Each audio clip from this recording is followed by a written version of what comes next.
جو مال انسان کماتا ہے نا، محنت سے جو انسان مال کماتا ہے، تو چلو دولت سے پیار نہیں کرنا چاہیے، پر بندے کو اپنے پیسوں سے دلچسپی ہوتی ہے، اور یہ بات پکی ہے کہ پیسہ بھی بندہ اسی جگہ خرچ کرتا ہے جس چیز سے بندہ پیار کرتا ہے۔ توجہ ہے نا میری بات پر؟ پیسہ بھی بندہ، اسے آپ کہنا جبرن خرچ کرے تو پیسے بھی وہ جبرن خرچ کر سکتا، یعنی پیار آئے نا بچے پہ تو بالکل کوئی ضرورت نہیں، کپڑے بھی پورے ہیں اور اس کی ساری ضروریات پوری ہیں، تو پیار آیا تو بندہ کھلونا خرید کے لے جاتا ہے۔ پیار والی جگہ پیسہ خرچ ہوتا ہے، پیار نہ ہو تو پیسہ بھی خرچ۔ حضرت صدیق ایک پر بڑے مالدار تھے، تاجر آدمی تھے، تاجر گھاٹے کا سودا نہیں کرتے، لیکن اپنا سارا مال نبی کریم کی رضا کے لیے خرچ کیا۔ چلتے چلتے حضور نے فرمایا کہ کبھی بلال آزاد ہو جائے نا تو بیچارہ بڑی تکلیف میں۔ حضرت ابوبکر صدیق فرماتے ہیں 100 اوقیہ سونا میں جیب میں ڈال کے لے گیا۔ توجہ ہے میری بات پر؟ غلام کی قیمت تھی 1-2 اوقیہ، کتنا لے کے کتنے گئے؟ چلے میں کچھ نہیں کہتا، ایک دفعہ بول دیں سارے، کتنا جی؟ لو وجہ بھی نہیں جے کچھ بولے، میں نے پتا بھی 100، یعنی سمجھ لے چیز 1 روپے کی لے گئے 1 لاکھ روپیہ جیب میں ڈالا۔ حضور نے چاہا ہے نا بلال آزاد ہو جائے، تو محبوب کی چاہت کی کوئی ریٹ ہے ہی کوئی نہیں، لے گئے۔ جا کے امیہ بن خلف سے کہا کہ میں بلال کو خریدنے آیا ہوں، تو وہ کہنے لگا 30 اوقیہ سونا لوں گا بلال کو آزاد کرنے کا۔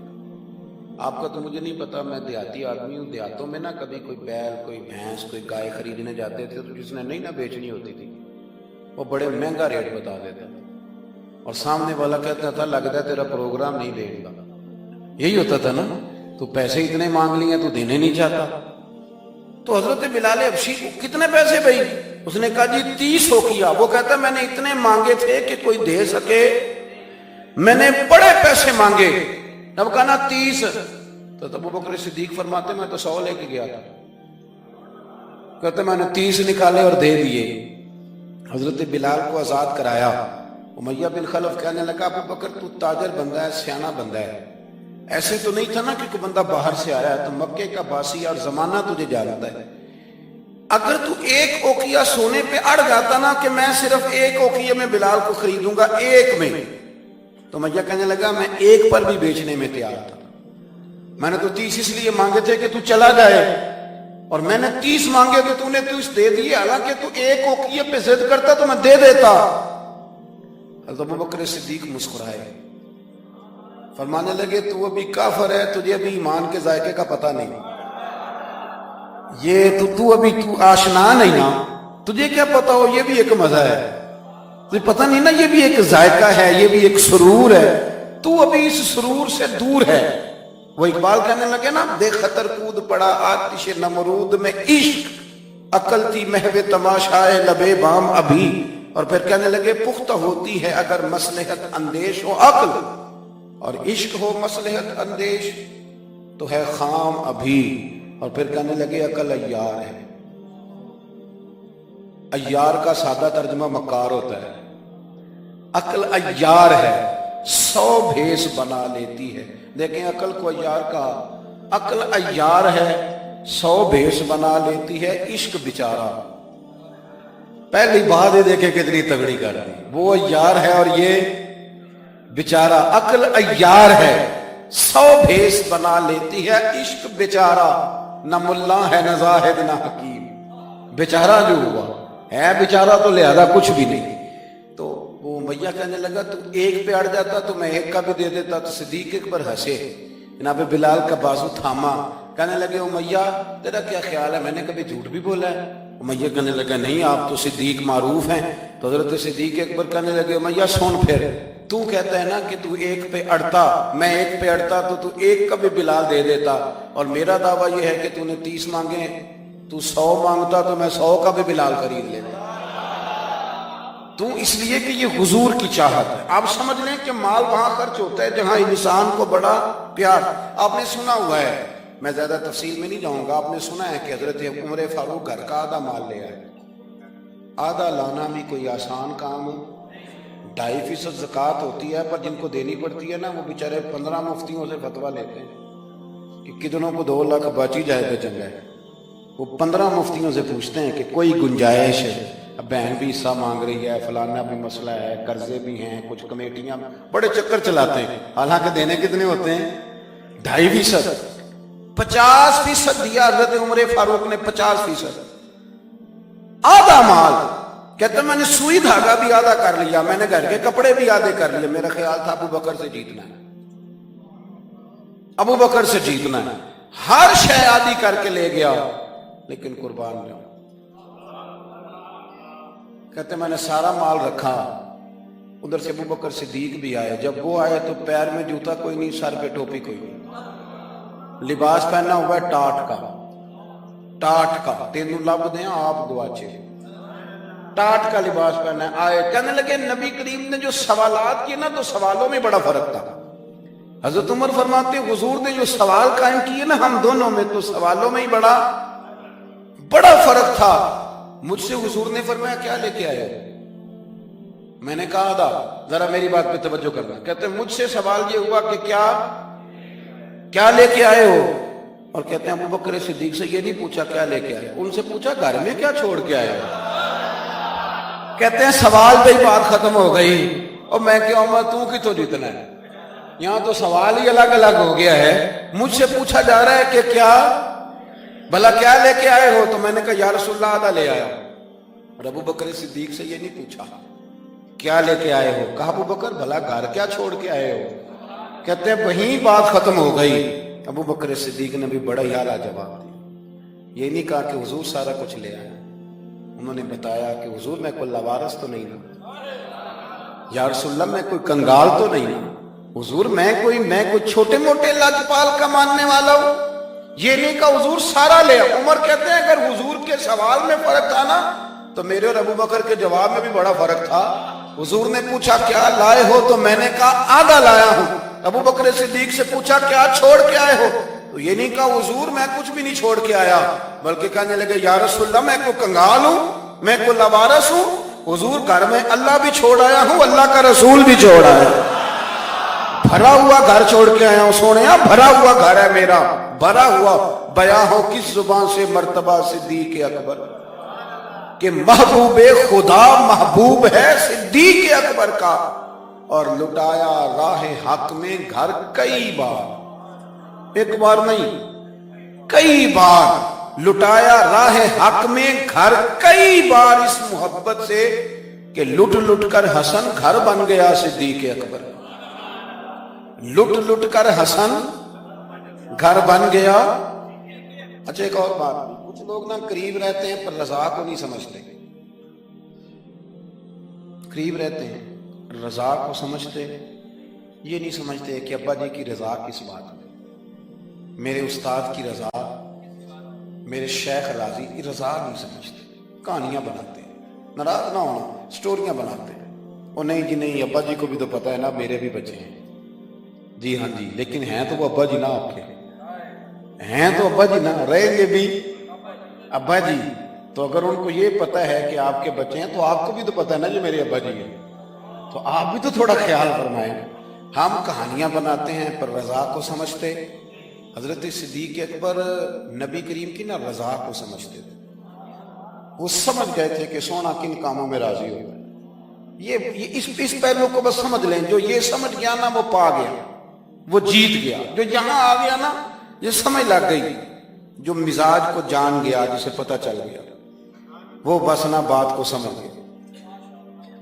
حضور صلی اللہ علیہ وسلم نے نا فجر کی نماز پڑھائی، فجر کی، اور حضور فجر کی نماز پڑھا کے فرمانے لگے بھئی کسی بندے نے روزہ رکھا ہوا ہے؟ حضرت عمر کہتے ہیں رات کو میرا ارادہ تھا رکھوں، اور سویرے پھر میں نے گرا دیا نہیں رکھا۔ حضور نے دوسری دفعہ پوچھا بھئی کسی نے روزہ رکھا ہے؟ تو حضرت صدیق کے اوپر نے ہاتھ کھڑا کیا، عرض کی یا رسول اللہ میں نے رکھا ہوا۔ آپ حکم نہ دیتے تو نہ بتاتا، پر روزہ رکھنا بھی آپ نے توجہ دلائی ہے تو حکم بھی آپ کا بتاؤ تو بتا دیا۔ حضرت عمر کہتے ہیں حضور نے تو فجر کی نماز پڑھائی، فجر کی۔ دوسرا سوال پوچھا بھی کسی نے کسی بیمار کی تیمارداری کی ہے؟ تو حضرت عمر کہتے ہیں میں نے فٹافٹ عرض کی یا رسول اللہ ابھی تو نماز فجر پڑھی ہے، تو اب گھر جائیں گے تو تیمارداری کریں گے۔ تو حضور نے فرمایا عمر تو ذرا ٹھہر جانا، جلدی نہ کر، اور ٹھہر نہ ذرا، روک تو صحیح۔ تو حضرت عمر فاروق رضی اللہ تعالیٰ عنہ فرماتے ہیں میں چپ کر گیا، حضور نے فرمایا بتاؤ بھی کسی نے تیمارداری کی ہے؟ تو صدیق اکبر نے ہاتھ کھڑا کیا، عرض کی یا رسول اللہ عبد الرحمن بن عوف رضی اللہ تعالیٰ عنہ 2-3 دن سے نماز پڑھنے نہیں آ رہے تھے، رات میں نے پتہ کرایا تو پتہ چلا بیمار ہے، اور حضور مجھے یہ بھی پتہ ہے وہ میرا یار ہے، مجھے پتہ ہے رات کو جلدی سوچا پر تہجد میں ضرور اٹھتا ہے، تو حضور میں بھی ذرا فجر کے وقت جلدی اٹھا ہوں، تو فجر میں آنے سے پہلے عبد الرحمن ابن عوف کی تیمارداری کر کے آیا۔ حضرت عمر کہتے ہیں میں نا ہلکا ہلکا ڈھیلا پڑ گیا۔ حضور نے تیسرا سوال پوچھا، فرمایا کسی نے کسی مسکین کو کھانا کھلایا؟ کھانا کھلایا کسی مسکین کو؟ حضرت سیدنا عمر فاروق کہتے ہیں میں نے پھر عرض کی، میں نے کہا یا رسول اللہ ابھی تو فجر پڑی ہے، گھر جائیں گے کوئی چیز لیں گے تو کھانا کھلائیں گے۔ تو حضور پھر مسکرائے، فرمایا عمر تو ذرا ٹھہر نہیں جاتا، ذرا ٹھہر نہ، ذرا نظارہ تو کرنا، گویا یہ شان صدیق اکبر کا جلسہ ہو رہا، ذرا ٹھہرنا۔ حضور نے پھر پوچھا بھی کسی نے کسی مسکین کو کھانا کھلایا؟ تو حضرت عمر کہتے ہیں لوگ سارے دائیں بائیں دیکھ رہے تھے اور میں چپ کے ابو بکر کو دیکھ رہا تھا، کہ مجھے پتا تھا کہ بولنا اسی نہیں ہے، اور دل میرا کر رہا تھا کہ کہہ دوں دیو جناب جواب، دل میرا کر رہا تھا۔ وہ سمجھ گئے تھے کہ سونا راضی کن کاموں میں، بس یہ نقطہ انہوں نے پا لیا تھا۔ حضور نے فرمایا بتاؤ کسی مسکین کو روٹی کھلائی ہے؟ تو جناب سیدنا صدیق اکبر نے ہاتھ کھڑا کیا، عرض کی یا رسول اللہ سویرے اٹھا ہوں تو چھوٹا بیٹا بھی اٹھ گیا تھا، اور میرے وضو کرتے سنت پڑھتے ماں سے کہنے لگا بھوک لگ رہی ہے، تو ماں نے 2 روٹیاں بھی پکا دی، تو حضور ایک اس نے کھائی، دوسری اس کے ہاتھ میں تھی۔ جب ہم نکلے ہیں نا گھر سے تو دروازے پہ ایک فقیر کھڑا تھا، مسکین کھڑا تھا، کہہ رہا تھا رات سے بھوکا ہوں، کوئی دروازہ کھلنے کا انتظار کر رہا تھا، ابو بکر سب سے پہلے تیرا ہی کھلا ہے۔ تو حضور میں نا اس مسکین کو ایک روٹی کھلا کے آیا ہوں۔ حضرت عمر فاروق کہتے ہیں میں نے گردن جھکا لی، اور میرے رسول کریم نے فرمایا اے اللہ میرے ابو بکر پہ رحم فرما، اللہ میرے ابو بکر۔ وہ سمجھ گئے تھے، مزاج شناسا سمجھ آ گئی تھی کہ حضور کن باتوں میں، اور نا اپنے اوپر وہ سارا کچھ طاری کر لیا تھا انہوں نے، طاری، ان کی ادائیں بالکل ڈھل گئی تھی نبی پاک کی اداؤں۔ 3 دن وہ غار ثور میں رہے، تو ہمارے صوفیاء فرماتے ہیں کہ ان پر تجلیاں بھی بڑی محبوب کی معرفت کی۔ جب مدینے آئے نا نبی کریم کو لے کے، تو کچھ لوگوں نے حضور کی زیارت کی تھی، کچھ نے نہیں کی تھی، تو کچھ آتے تو نبی پاک کی دستبوسی کر کے بیٹھ جاتے، حضرت ابو بکر سے ہاتھ نہ ملاتے، اور کچھ صرف حضرت ابو بکر سے ہاتھ ملاتے اور حضور سے ہاتھ ہی نہ ملاتے۔ میری بات پہ توجہ ہے آپ حضرات کی؟ تو کچھ لوگوں کو نا شبہ ہونے لگا، وہ معاذ اللہ سمجھنے لگے کہ شاید یہی اللہ کے رسول ہیں۔ حضرت صدیق اکبر یہ کیوں شبہ ہوا؟ تو ہمارے محدثین فرماتے ہیں کہ ابو بکر صدیق بولتے بھی اس طرح تھے جو میرے نبی پاک کا طریقہ، بیٹھتے بھی اس طرح تھے جو رسول پاک کا طریقہ۔ کہتے ہیں انہوں نے امامہ باندھا ہوا تھا، تو جو امامے کا پیچ حضور کا ڈھیلا رہ گیا تھا ان کا بھی ڈھیلا رہ گیا تھا۔ اس طرح اپنے آپ کو مزاج میں ڈھالا تھا، تو من شدی من تو شدہ، میں اس طرح ڈھالا تھا مزاج میں، اس طرح کے کوئی فرق ہی نہیں نظر آتا تھا۔ وہ کہتے ہیں جب حضرت ابو بکر صدیق نے دیکھا نا کہ لوگوں کو تو شک ہو رہا ہے، کوئی میرے ساتھ ہاتھ ملا کے بیٹھ جاتے، تو حضرت صدیق اکبر نے کہا کوئی ایسا کام کرنا چاہیے کہ پتہ چلے آقا کون ہے غلام کون ہے۔ اٹھے، کندھوں پہ چادر تھی، وہ اتار کے نا تو حضور پہ سایہ کر دیا، لوگوں کو پتہ چل گیا کہ سایہ کرنے والا کوئی غلام ہے، اور جس پر سایہ کیا جا رہا ہے وہ آقا ہے۔ کیا خوبصورت نقطہ لکھا ہے مفسرین نے، شارحین فرماتے ہیں تھوڑی دیر کے لیے حضرت ابو بکر صدیق نے حضور کے سر انور پر اپنی چادر کا سایہ کیا تھا۔ اللہ کے رسول نے احسان کا بدلہ یہ دیا، نیکی کا بدلہ یہ دیا کہ قیامت تک ان کی قبر پر اپنے گنبد کا سایہ فرما دیا، قیامت تک گنبد کا سایہ کر دیا ان کے مزار پر انوار۔ حضرت صدیق اکبر نے اپنے، اور ایک اور بات بھی، جو لوگ بہت زیادہ قریب رہنے لگتے ہیں نا وہ ادب آہستہ آہستہ چھوڑنے لگ جاتے ہیں، زیادہ نیڑے رہتے ہیں نا تو پھر آہستہ آہستہ ادب کا معاملہ، توجہ ہے میری بات پر؟ حضرت صدیق اکبر نا بڑا ہی قریب رہتے تھے، اور ان کا قریب رہنا نا نبی پاک پسند بھی کرتے تھے۔ چلیں ایک بات اور یاد آ رہی ہے، پہلے وہ نہ کر لوں، رہن بھی یہ یعنی کچھ بندے نے نہ ادھر ہاں کر دیں تے نہ ادھر ہاں کر دیں، وہ کہنے جڑے بول دے نے انہوں نال ہی صلاح کر لو۔ اور بھائی ایک بات یاد آ رہی ہے، وہ بھی عرض کر دے درمیان، دیکھیں آپ لوگ مسکرائے ہیں تو مجھے اجر ملا ہے۔ آپ میری بات پہ توجہ کریں۔ ایک دن نا سرکار نے بیٹھے بیٹھے، شاہ ولی اللہ صاحب نے ازالۃ الخفا میں لکھا ہے، حضور نے بیٹھے بیٹھے صحابہ سے فرمایا، کچھ لوگ بیٹھے رہتے تھے نا، کچھ لوگ زبردستی بوجھ بھی بنتے ہیں نا بعض لوگوں کی طبیعت، تو کہنا پڑتا ہے ان سے کہ چلیں مہربانی کریں اب کوئی اور کام بھی کریں۔ اور کچھ ایسے ہوتے ہیں کہ مثل تعویذ ہوتے ہیں کچھ لوگ، وہ جب بھی ملتے ہیں شفا ہوتی ہے۔ تو ایک دن سرکار نے فرمایا، حضرت انس بن مالک کہتے ہیں حضور نے فرمایا بھی سارا دن نہ بیٹھے رہا کرو، وقفے سے ملا کرو، وقفے سے محبت بڑھتی ہے، وقفے سے ملا کرو محبت بڑھتی ہے۔ کہتے ہیں حضرت ابو بکر صدیق بھی قریب بیٹھے تھے، وہ بھی سن رہے تھے۔ ظہر سے پہلے بات ہوئی تو حضرت صدیق اکبر ظہر میں آئے، نماز پڑھی اور چلے گئے، عصر میں آئے نماز پڑھی اور چلے گئے، مغرب میں آئے نماز پڑھی اور حضرت انس بن مالک کہتے ہیں زور کے بعد بھی حضور نے پوچھا ابو بکر نہیں آئے؟ دیکھ بھی لیا ہے، آئے بھی ہیں، لیکن فرمایا وہ تو نماز میں آیا تھا نا، ادھر نہیں آیا۔ عصر کے بعد پھر پوچھا ابو بکر نہیں آئے؟ آپ ذرا کبھی اس لذت کو محسوس تو کریں، ذرا دیکھیں تو صحیح ہے کیا ہو رہا۔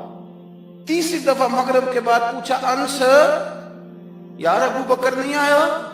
تو حضرت انس بن مالک کہتے ہیں میں خادم تک قریب رہتا تو میں دوڑا کہ ابو بکر کے دروازے پہ دستک دی، میں نے کہا کیا کرتے ہو؟ حضور نے 3 دفعہ پوچھ لیا آئے نہیں، کہتے صدیق اکبر دوڑے حاضر خدمت ہوئے، حضور حکم ہو؟ کہا یار تو سارا دن میرے پاس بیٹھا ہی نہیں، تو آیا ہی نہیں، تو نظر ہی نہیں آیا۔ عرض کی حضور آپ نے تو فرمایا تھا وقفے سے ملا کرو محبت بڑھتی ہے۔ تو سنو یار میں کیا اس کا ترجمہ کروں اس بات کا، میں کن لفظوں میں ان جملوں کو بیان کروں، کہاں سے لاؤں وہ کیفیات جو یہاں پوری اتریں۔ حضور آپ نے تو فرمایا تھا وقفے سے ملا کرو محبت بڑھتی ہے، تو محبوب کی آنکھوں میں آنسو چمک آئے، فرمایا ابو بکر کہا تھا پر تجھے تو نہیں نہ کہا تھا، اور یار کہا تھا کچھ لوگوں سے، تجھے تھوڑی کہا تھا تو نہ جایا کر، تو یہی رہا کر، تو رہا کر یار، تو رہتا ہے تو میرا دل لگا رہتا ہے۔ اور یار آپ سمجھیں تو صحیح، آپ ذرا محسوس تو کریں، ایک باری میری آنکھیاں چوں اونا نے اتھرو پونجے سن، ہن مینوں چسکا پی گیا رونے دا، ہن مینوں چسکا پی گیا رونے دا، تے ہر ویلے آہو زاری دا۔ آپ ذرا اس لذت کو تو لیں۔ حضور نے فرمایا تو نہ جایا کر۔ آپ دیکھیں نا میں آپ نے بات سنی ہوئی ہے، صرف اشارہ دینا ہے۔ حضرت صدیق اکبر نے یہ نہیں کہا تھا کہ لے جانا اور میری بڑی مقام ہے، حضور تمہیں پتہ ہے میرے بارے میں کیا کیا کہا کرتے تھے، مجھے گنبد میں دفن کر دینا، یہ نہیں کہا، پر میں لے جانا دروازے پہ رکھ دینا۔ اگر دروازہ کھول، انہوں نے خالی دروازہ کھولنے کی بات کی تھی، تفسیر کبیر ساری پڑھ لیں، اگر دروازہ کھول جائے تو دفن کرنا، ورنہ جنت البقیع میں، اور فرمایا میں اس پہ بھی راضی ہوں جنت البقیع میں دفن کر دینا۔ لیکن مولا علی کہتے ہیں ہم نے تو صرف رکھا تھا، اور ہم نے عرض کی حضور ابو بکر حاضر ہے، انہوں نے کہا تھا اگر دروازہ خود بخود کھل جائے تو رکھ دینا۔ کہتے ہیں انہوں نے تو صرف دروازے کی بات کی تھی، لیکن گنبد کا صرف دروازہ نہیں کھلا، اندر سے آواز بھی آئی، اندر سے آواز بھی آئی، لے او سجنا سا توڑ نہیں پائی، لے سجنا ایسا توڑ نہیں بھائی۔ اور درویش کہنے لگے پانی پرن سہیلیاں رنگا رنگ کڑے، اسی تے پریا اس دا جانیے جس دا توڑ چڑھے۔ آواز آئی دیر نہ کرو، حبیب کو حبیب کے ساتھ ملا دو، لاؤ قریب کرو۔ جتنا قریب رہے قربت بڑی، پیار بڑا، بات سمیٹنے لگا ہوں، ادب بھی بڑا۔ اور پتہ کس طرح ادب کرتے تھے؟ حضور صلی اللہ علیہ وسلم تشریف لے گئے کافر قبیلے کی صلح کرانے، فرمایا دیر سے آیا تو اثر پڑھا لینا۔ صحابہ کو پتہ تھا کہ جب حضور نہیں ہوں گے تو جماعت کون کرائے گا۔ حضرت بلال نے اقامت پڑھی، صدیق اکبر نماز پڑھانے لگے، حضور تشریف لے آئے، لوگوں نے ہاتھ پہ ہاتھ مار کے حضرت صدیق اکبر بتایا کہ آ گئے ہیں حضور۔ اللہ کے محبوب کے لیے رستہ بن گیا، نماز کے بیچ میں رستہ بن گیا۔ صفیں توڑ رہے ہیں صحابہ حضور کو راستہ دے رہے ہیں، صفیں ٹوٹتی رہی پر نماز کسی کی بھی نہیں ٹوٹی، صفیں ٹوٹتی رہی نماز نہیں ٹوٹی۔ حضور پہلی صف میں پہنچ گئے تو جناب صدیق اکبر نے ایک قدم پیچھے ہٹایا۔ ہم نے سنا ساری زندگی یہی ہے کہ حکم آ جائے تو وہ ادب پر فوقیت رکھتا ہے۔ ایک قدم حضرت صدیق اکبر نے پیچھے ہٹایا تو حضور نے فرمایا ابو بکر نماز پڑھاؤ۔ انہوں نے ایک اور پیچھے ہٹایا، ابو بکر نماز پڑھاؤ۔ تیسری دفعہ نا حضور نے پھر حکم دیا تو وہ پچھلی صف میں آ گئے۔ وہ دور بیٹھے تھے خواجہ غلام فرید، وہ کوٹ مٹھن میں کہنے لگے نماز پڑھا کہ میں تہیں ول ویکھاں، نماز پڑھا کہ میں تہیں ول ویکھاں، مینوں کعبہ بھول گیا بھول گئیاں نی سب صوم صلاتاں، اکو یار دا فکر پیا، نماز پڑھا کہ میں تہیں ول ویکھاں۔ اور اقبال کہنے لگے اذان تو ازل سے تیرے عشق کا ترانہ بنا، اور یہ نماز تو اس کے نظارے کا ایک بہانہ بنا، نماز پڑھا کہ میں تہیں ول ویکھاں، ان تے کعبہ بھول گیا۔ نبی پاک صلی اللہ علیہ وسلم اگلی صف میں کھڑے ہوئے، مصلی پہ جماعت کرائی۔ نماز کے بعد حضور نے نا مسکرا کے پوچھا ابو بکر میں نے 3 دفعہ کہا تھا کیوں نہیں نماز پڑھائی؟ پھر بھی لفظ کوئی نہیں، جملہ کوئی نہیں۔ اتحیات کی حالت میں بیٹھے تھے تو ہاتھ باندھ دیا، کیا جملے کہے، کیا شان ہے۔ کہنے لگے حضور اب ابو قحافہ کے بیٹے کی اتنی جرت بھی نہیں کہ مدینے والے رسول کو جماعت کرائے، اتنا ادب۔ اور پھر ایک اور بات، نبی کریم سے پیار کیا تو پھر حضور کی اولاد سے بھی پیار کیا۔ شاہ عبدالعزیز محدث دہلوی کہتے ہیں عمر فاروق خطبہ دے رہے تھے تو امام حسن آ گئے، میری بات مکمل ہو گئی، بس ایک دو باتیں یاد آ گئی، میں نے کہا چلو کھا لوں۔ شاہ عبدالعزیز صاحب محدث دہلوی یہاں یوں ترجمہ کر لیں کہ کبھی کبھی تقریر کرنے والے کو بھی مزہ زیادہ آنے لگ جائے۔ شاہ عبدالعزیز صاحب محدث دہلوی رحمۃ اللہ تعالیٰ علیہ فرماتے ہیں کہ حضرت صدیق اکبر جمعہ پڑھا رہے تھے تو امام حسن آ گئے مولا علی کے ساتھ۔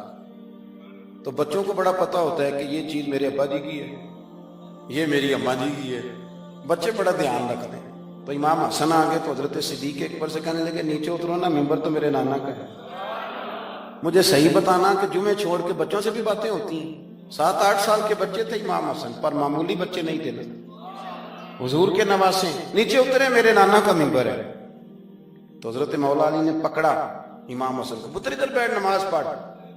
تو حضرت صدیق اکبر کہنے لگے علی آپ ہٹ جائیں نا، میرا اور حسن کا مسئلہ ہے، کرنے دینا بات۔ تو امام حسن پھر کہنے لگے اترو نا نیچے، ممبر میرے نانا کا ہے۔ تو ابو بکر صدیق اتر کے کھڑے ہو، ہاں اتر کے کھڑے ہو، زمین پہ کھڑے ہو۔ کہنے لگے میرے نانا کا ممبر ہے۔ تو ابو بکر رو پڑے، کہنے لگے حسن اگر ممبر تیرے نانے کا ہے تو ابو بکر بھی تو تیرے نانے کا ہی ہے، یہ کس کا ہے، اس نے بھی تو نوکری کی ہے۔ تو امام حسن کہنے لگے اچھا چلو ٹھیک ہے، بیٹھے پھر پڑھائے تم، پھر بیٹھ گئے۔ ہر شے سے پیار، اور پھر حضور کی امت سے بھی پیار۔ حضرت عمر کہتے ہیں جب ابو بکر صدیق وصال کر گئے تو 3را دن تھا ان کے انتقال۔ عصر کی نماز پڑھا کے تو میں مسجد نبوی شریف میں بیٹھا تھا تو 2-3 چھوٹی چھوٹی بچیاں آ گئی، کہنے لگی آپ خلیفہ بنے؟ میں نے کہا پتر میں بناؤں۔ کہنے لگی چلیں پھر یہ ٹائم ابو بکر ہمیں دیتے تھے۔ میں نے کہا کہ تمہیں دیتے تھے کیا مانا؟ تو وہ کہنے لگی ہم 5-6 بہنیں، ہمارا بھائی کوئی نہیں، والد ہمارا انتقال کر گیا، ہمارے گھر میں چند بکریاں ہیں۔ ابو بکر صدیق روز عصر کے بعد آتے تھے، امیر المومنین، اور ہماری بکریوں کا دودھ دھوتے تھے، کچھ ہم پی لیتی تھیں، کچھ بیچ کے گزارا کر لیتی تھیں۔ اور پھر وہ بیٹیاں رو پڑی، کہنے لگی چچا 3 دن ہو گئے ان کے انتقال کو، میری ماں روتی ہے، میری بہنیں روتی ہیں، وہ دروازہ دیکھتی ہیں کون آئے گا بکریوں کو